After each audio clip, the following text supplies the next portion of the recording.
Hi, this is Pastor Paul. We just started a series talking about conviction. And as we started looking at it, it brought up some ideas that people may have some question about and how it functions in our head about things that we're certain about and things that we have convictions towards. There are two words that are mostly used as being synonymous, and we use them a lot in the same kind of way. But when it gets into the how we know things, how we think about things, how we believe things, they begin to deviate. They have their own place in it. So I want to talk about what's the difference. As a person who has lived with faith and has struggled with living with faith, and sometimes looking at scientific information for my belief system, I really have seen that these words are different.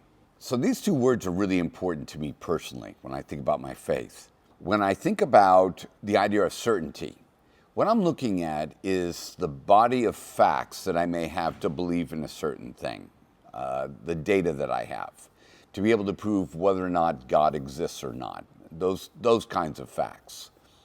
But when I talk about conviction, it's how I'll hold those facts. So on Sunday, I talked about that I believed in God in certainty at about 96.2%. And I know that sounds like a random number, but when I added up all the beliefs about the origin of the universe, how the earth came to be, biological growth, morality, reason, all those things that you add together, I don't prove God exists, but there's a sense of certainty. I put the data together. And then I compare it against other worldviews to see, do I have a level of certainty about those? We tend to think that there's less certainty in Christianity, but when you begin to add it up, you find that there's so much certainty in it.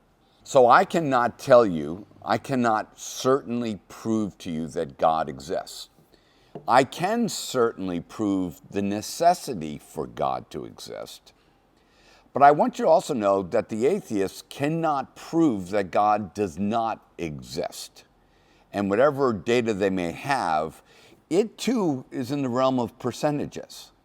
So when I look at all worldviews, when I look at all the different religions and all the different ways that it's been postulated that we exist, when I added up all the data for Christianity, it came out to about 96.2%.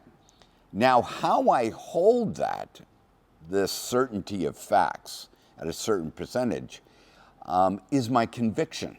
So I can hold something with a certain amount of data, but hold it with 100% conviction. That difference between the data and my level of conviction is what we call the realm of faith. Jesus was talking to his disciples, and they made this statement of certainty to Jesus about Jesus, what they thought about him. So the disciples are just like us, and so they're moving in between this certainty and conviction concept, So they make a statement to Jesus like this, and they sound certain of their data. They say, "Now we know that you know all things and have no need for anyone to question you. By this we believe that you are from God." And then Jesus answers them, and he doesn't salute their collection of facts, but he challenges them about their conviction. He says, "Do you now believe? Behold, an hour is coming and has already come for you to be scattered, each to his own home, and to leave me alone. And yet I am not alone, because the Father is with me." So Jesus is telling them, listen, I know you've added it all up, and it looks like I'm the real deal. He said, but just because you have arrived at a certain level of facts doesn't mean that you're operating in a certain level of conviction. If you are waiting to believe in God until you have 100% certainty, that will never happen. There will always be margins of doubt. There'll always be data that we don't know, information that we don't have. Based upon the information that we do have, there is a level of certainty which supersedes every other belief system. Then you're called to live with 100% conviction in that certainty. This is the challenge of being a Christian. So if you have doubts about the facts, if you're like me and I'm wondering about What about string theory? What about multiverse and all those other things? Well, the data and the facts on those are very small. They are things, though, I wonder about. But I only have one life to live, and in that life, I'm called to live with conviction based upon the facts that I have. Don't wait to live a life with 100% conviction towards God until you have 100% facts about God. You have enough facts to live a life totally dedicated to Him.